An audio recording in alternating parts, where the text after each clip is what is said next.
This is the McGraw Show on KTRS. All right, we get to check in from time to time with U.S. Senator Roy Blunt. He has been here. Well, he's actually, let's get right to it. Senator Roy Blunt, welcome back to Big 550 KTRS. Hey, McGraw, great to be with you this morning. What's the weather like in St. Louis? Right now it's 56 and mostly cloudy, but it's going to be a high of 71 and sunny here through the rest of the weekend.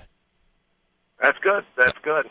Okay. So I'm in gloomy Washington today, and my littlest boy, Charlie, asked me this morning, he's 6. He said, what laws are you passing, Dad? And I said, well, that's a little bit embarrassing, Charlie. We're not really passing any laws right now. And, the problems the country are facing are so big, and the majority in the Senate is just bringing nothing to the floor, except we had this bill yesterday to try to raise the taxes on oil companies, which would have raised gasoline prices.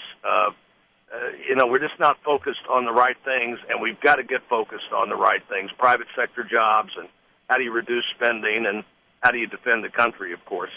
Senator, there's a bad report about housing starts, and it seems like housing is not getting off the deck. Anything senators and congressmen and the president can do? I think I really don't think we can do a lot except get focused on trying to do the kinds of things that create private sector jobs. I don't think there's a lot we can do here. You could put some kind of incentive again to buy new houses, but that only lasts for a little while. People just need to have more confidence in the economy. We need to have more certainty about our utility bill and our taxes and regulation, and all the discussion has been so negative for those people who get out there and have to risk money and create jobs. I think the very best thing we could do for housing is to do the kinds of things that encourage people to create private sector jobs. And McGraw, since World War II, we haven't had a recovery that housing recovery wasn't a big part of it. If we're not building houses in this country and selling refrigerators and new air conditioners and carpet and all of that stuff, our economy is going to have an awful hard time getting back to anywhere close to where it was just a couple of years ago. Have you seen the Osama bin Laden pictures? Well, I have. They made them available to members of the Senate and House Intelligence Committee, and I'm on that committee, and the Armed Services Committee. And I was, I talked to the commanders of the SEAL team, not the people who were on the spot, but the Admiral McRaven, who commanded that effort, and the CIA, and I was confident, without seeing the pictures, that Osama bin Laden was killed. The DNA evidence, Al-Qaeda saying he's dead, his family saying he's dead, and if pictures don't lie, the pictures certainly said he was dead as well, and I hope it makes a big difference in the financing and the structure of Al-Qaeda. Do you think those pictures should be released to the rest of the public?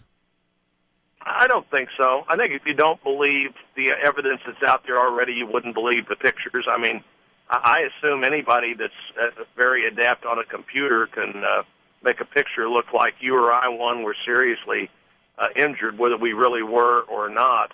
I think there's plenty of evidence he's dead. If he's not dead, have him show up somewhere and stick a newspaper in front of him and show us he's not dead. I think there's no question Osama bin Laden is dead. Now, what does that do to the ongoing threat? And maybe the best thing that happened, in addition to justice being done to Osama bin Laden, was that SEAL team walking out of there with computer disk and files of all kinds that we don't know what's in them yet. Our people are going through those night and day, literally 24/7.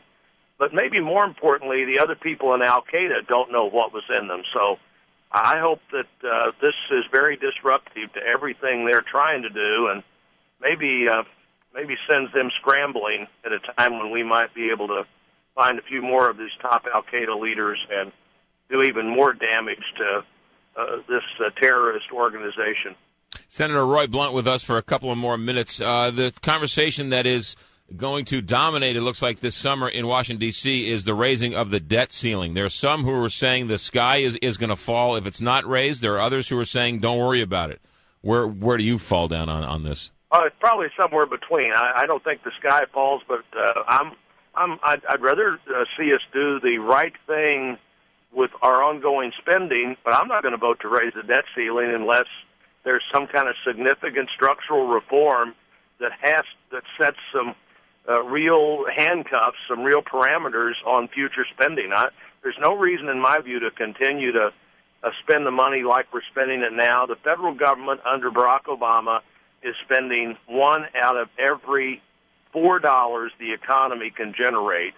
Under all the other presidents, including the last year of George Bush, we spent $1 out of $4 for 40 years. There's a lot of difference in an economy where the government's spending $1 out of $4 and I may have said that wrong, where the government's spending $1 out of $4 today, and for 40 years spent $1 out of $5, 20% of GDP. Now we're spending 25% of GDP. We're spending $3.8 trillion. We're bringing in $2.2.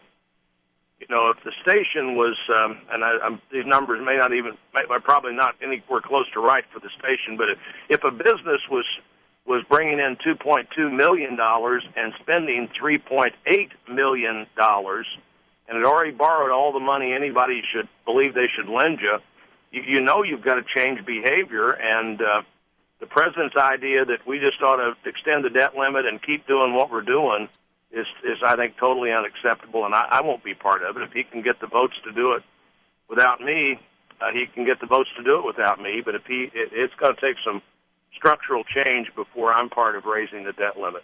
Senator Todd Akin announced that he is seeking to join you in Washington and trying to unseat Senator Claire McCaskill. What do you think?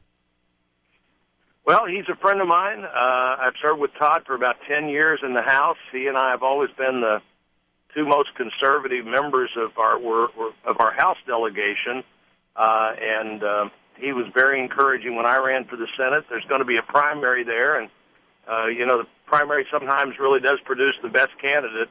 And I don't know if that field is finished yet or not, but it's going to have several people in it, I think, who have been helpful to me, and I'm wishing them well and watching carefully and giving advice to anybody who asks for it, and not giving any advice that's unsolicited on this topic to my friends who are running for the Senate. So you are not going to endorse any of the candidates then? I don't intend to. If it becomes really obvious before the August primary who's going to win, I may jump in at some point. But right now, I'm prepared to see these candidates do what candidates are supposed to do. And like I said, there are at least two friends of mine there already, Sarah Steelman and Todd Akin, and maybe one or two more before it's over. And then, of course, Todd Akin's House seat becomes another topic with several people in that race already as well. Yeah, Ann Wagner and Ed Martin, who are both very, very close to you. So you have a lot of friends who are going up against each other.